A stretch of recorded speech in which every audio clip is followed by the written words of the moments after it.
Shalom sahabat Petra yang dikasihi oleh Tuhan Yesus Kristus. Selamat pagi. Sudahkah kita mengasihi orang lain hari ini? Mun pagi hari ini 29 Juli 2023, kita bersama akan membuka hari dengan sapaan sabda Tuhan bersama saya, Pendeta Corvinus Wahyu Nugroho dari Gereja Kristen Jawa Sidomulyo, Bantul. Adapun tema renungan hari ini adalah percaya tanpa melihat bukti, yang nanti akan kita renungkan bersama berdasar bacaan dari Injil Matius pasal 12 ayat 38 sampai ayatnya yang ke-42. Sebelum kita membaca merenungkan firman Tuhan, mari kita siapkan hati dengan merendahkan hati di hadapan Allah bersama kita berdoa. Bapa, dalam nama Yesus kami bersyukur Tuhan terus memberi kesempatan pada kami untuk mendasari, menghidupi kehidupan kami setiap kami mau memulai aktivitas kehidupan kami dengan sabda-Mu. Mari Tuhan, Engkau sapa kami melalui firman-Mu, sehingga firman-Mu itu akan menjadi suluh bagi setiap kami untuk menghidupi kehidupan kami dengan cara hidup-Mu. Kami siap mendengarkan, kami siap merenungkan, berfirmanlah kepada kami dalam nama Tuhan kami, Yesus Kristus. Amin. Bacaan kita terambil dari Injil Matius pasal 12 ayat 38 sampai ayatnya yang ke-42. Injil Matius pasal yang ke-12 ayat 38 sampai ayatnya yang ke-42. Tanda Yunus. Pada waktu itu berkatalah beberapa ahli Taurat dan orang Farisi kepada Yesus, "Guru, kami ingin melihat suatu tanda daripadamu." Tetapi jawabnya kepada mereka, "Angkatan yang jahat dan tidak setia ini menuntut suatu tanda, tetapi kepada mereka tidak akan diberikan tanda selain Nabi Yunus. Sebab seperti Yunus tinggal di dalam perut ikan 3 hari 3 malam, demikian juga Anak Manusia akan tinggal di dalam rahim bumi 3 hari 3 malam. Pada waktu penghakiman, orang-orang Niniwe akan bangkit bersama angkatan ini dan menghukumnya juga. Sebab orang-orang Niniwe itu bertobat setelah mendengar pemberitaan Yunus, dan sesungguhnya yang ada di sini lebih daripada Yunus. Pada waktu penghakiman, ratu dari selatan itu akan bangkit bersama angkatan ini, dan ia akan menghukumnya juga. Sebab ratu ini datang dari ujung bumi untuk mendengar hikmat Salomo, dan sesungguhnya yang ada di sini lebih daripada Salomo." Demikian bacaan firman Tuhan yang kita terima bersama dari Injil Matius pasal 12 ayat 38 sampai ayatnya yang ke-42, dan kembali dalam bingkai tema percaya tanpa melihat bukti, kita akan merenungkan firman Tuhan saat ini. Ibu Bapak, ketika kita berbicara tentang percaya tanpa melihat bukti, biasanya atau pada umumnya kita ada pada cerita-cerita kebangkitan Yesus, ketika Yesus menampakkan diri kepada murid-muridnya. Penampakan diri yang pertama tanpa Thomas, sehingga ketika murid-murid yang lain memberitahu pada Thomas, kemudian Thomas merespon dengan, "Sebelum saya melihat dengan mata kepala sendiri, menunjukkan jariku di bekas paku telapak tangannya, kemudian memasukkan tangannya ke bekas lubang di lambung Yesus, saya belum percaya." biasanya kita ke sana, tapi hari ini kita memperhatikan bacaan firman Tuhan dari Injil Matius pasal 12 yang berbicara tentang tanda Yunus, tetapi narasinya berisi tentang orang-orang Farisi dan ahli Taurat yang meminta tanda kepada Tuhan Yesus. Menarik karena narasi ini menurut saya sesuatu yang kemudian menggelitik kita, karena respon Yesus ketika ahli Taurat dan orang-orang Farisi datang kepada Yesus memohon, "Guru, kami ingin melihat suatu tanda daripadamu." Sebenarnya kan yang mau dikatakan oleh Yesus ini, kalau kemudian mengingatkan pada peristiwa Yunus atau raja dari selatan yang kemudian mau datang dan mendengarkan hikmat Salomo, dua cerita dari perjanjian lama ini kan sama-sama mau menegaskan bahwa tanda itu sudah banyak, dan bahkan yang ada di hadapan ahli Taurat dan orang-orang Farisi itu jauh lebih dari Yunus, jauh lebih dari Salomo. Penekanan Yesus itu mau katakan, lu minta tanda, masih minta tanda, padahal realitanya bahwa seperjalanan karya Yesus bersama dengan mereka yang dilihat, dibersamai oleh Yesus bersama dengan orang-orang Yahudi itu semuanya merupakan tanda kuasanya, kealahannya, kemesiasannya.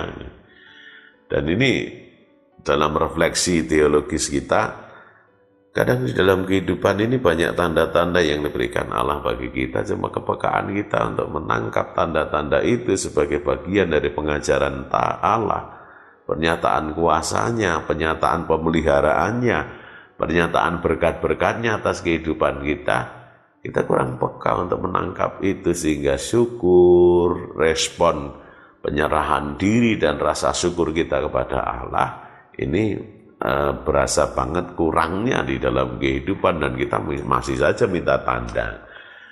Jadi gejala-gejala penyakit orang Yahudi yang terus minta tanda tetapi sedikit atau tipis dalam percaya ini ya kadang menjadi virus yang kemudian menjangkiti siapa saja atau bahkan menjadi wabah di dalam kehidupan kita.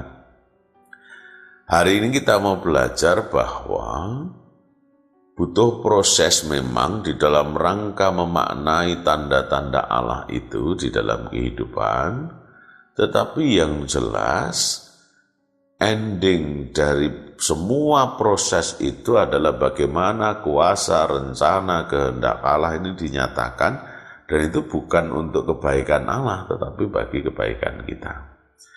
Sebagaimana rencana penyelamatan terhadap Niniwe. Niniwe itu tidak butuh bukti loh. Ini menjadi tidak butuh tanda kalau tidak sesuai dengan konteks.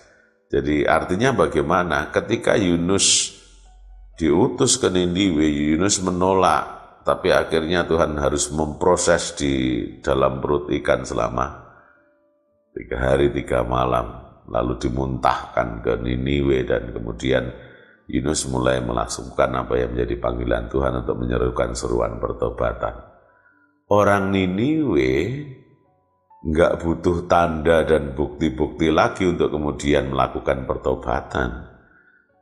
Maka melalui kepemimpinan rajanya, bangsa Niniwe bertobat di hadapan Tuhan dan pengampunan dinyatakan. Nah ini pula yang kemudian direfleksikan di dalam karya agung Allah dalam diri Tuhan Yesus Kristus. Dan ini tentu berlaku bukan hanya sektarian Niniwe saja sebagai sebuah bangsa, tetapi ini berbicara tentang kehidupan orang-orang percaya. Bahwa 3 hari, proses 3 hari 3 malam itu terjadi dalam karya Yesus semenjak kematiannya, turun ke dalam kerajaan maut. Tetapi pada hari yang ketiga bangkit dari antara orang mati sebagai bukti kemenangannya atas maut. Dan itu dinyatakan oleh Allah untuk memulihkan kita manusia berdosa yang memerdekakan kita dari dosa itu kepada kehidupan dalam kasih karunia yang menyelamatkan kita.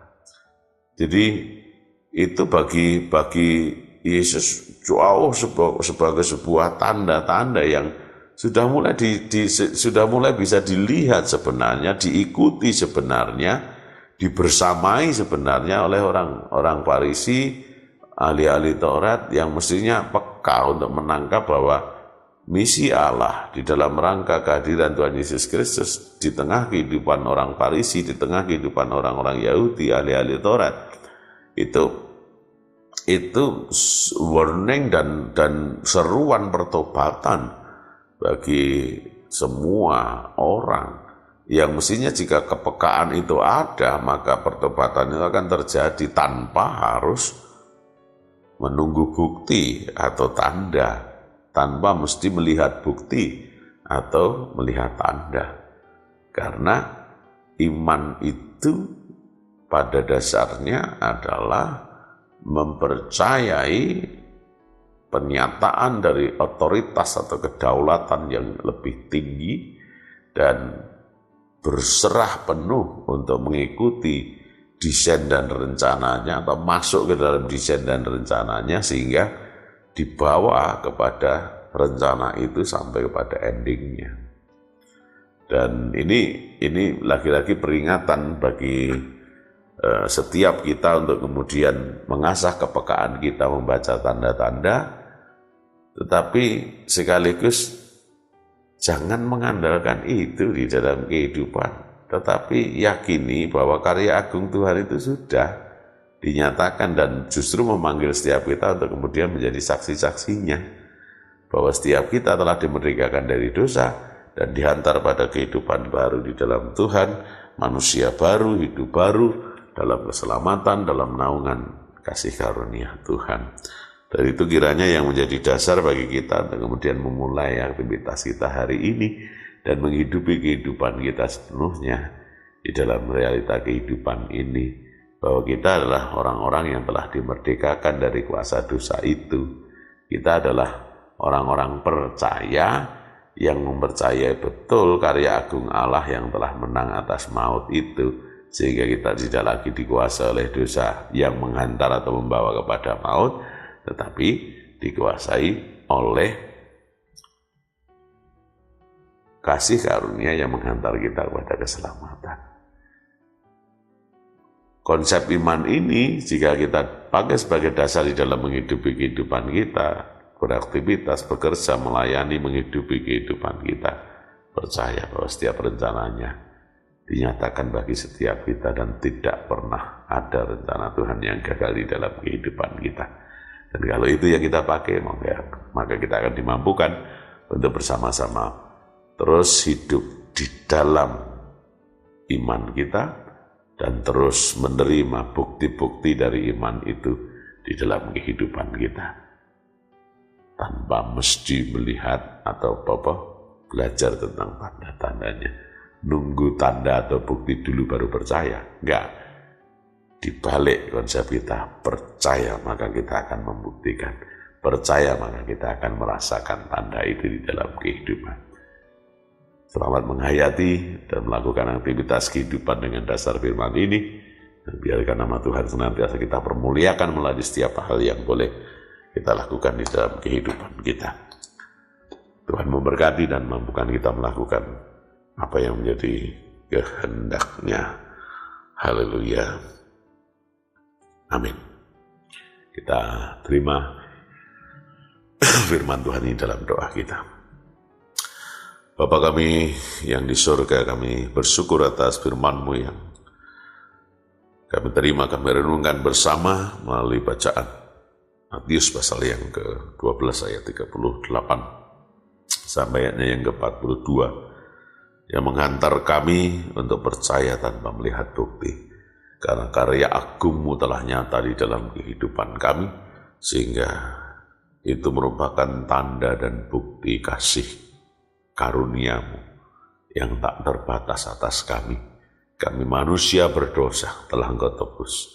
Kami manusia berdosa telah Engkau pulihkan. Kami telah Engkau hantar untuk turun bersamamu dalam kerajaan maut dan bangkit dari antara orang mati sebagai tanda kemenangan-Mu atas maut, sehingga hidup kami tidak lagi dikuasai oleh dosa dan maut, tetapi ada di dalam kasih karunia yang menghidupi kami, menyelamatkan kami dalam nama Yesus. Kami bersyukur hidup kami telah terjamin dan dalam kepastian keselamatan bersama-Mu dan di dalam Yesus Kristus. Dan itu pula yang mendasari kami untuk memulai aktivitas kehidupan kami hari ini. Dalam penyertaan dan berkat-Mu kami berserah, juga kami percaya bahwa setiap rencana-Mu telah, sedang, dan akan terus Engkau nyatakan bagi setiap kami. Terima kasih ya Allah, Engkau mampukan kami terus setia di dalam kami menghidupi kehidupan iman kami, dalam sikap hidup percaya senantiasa kepada-Mu dalam setiap perkara, percaya dan berserah sepenuhnya dalam kedaulatan dan kuasa-Mu yang terus menyatakan rencana-rencana indah-Mu atas kami. Mari Tuhan, kami menyerahkan hidup kami sepenuhnya dalam nama Tuhan kami Yesus Kristus. Kami berdoa dan mengucap syukur. Haleluya. Amin. Sahabat Petra yang dikasihi Tuhan, demikian embun pagi hari ini 29 Juli 2023. Kiranya sabda Tuhan ini memberikan hikmat, kekuatan, dan penghiburan bagi setiap kita untuk melewati sepanjang hari anugerah Tuhan. Dan saya, Pendeta Corvinus Wahyu Nugroho dari Gereja Kristen Jawa Sidomulyo, mohon diri dan mohon maaf bila ada kata-kata yang kurang berkenan. Sahabat Petra yang dikasihi oleh Tuhan, selamat mengasihi orang lain hari ini. Tuhan Yesus memberkati kita. Amin.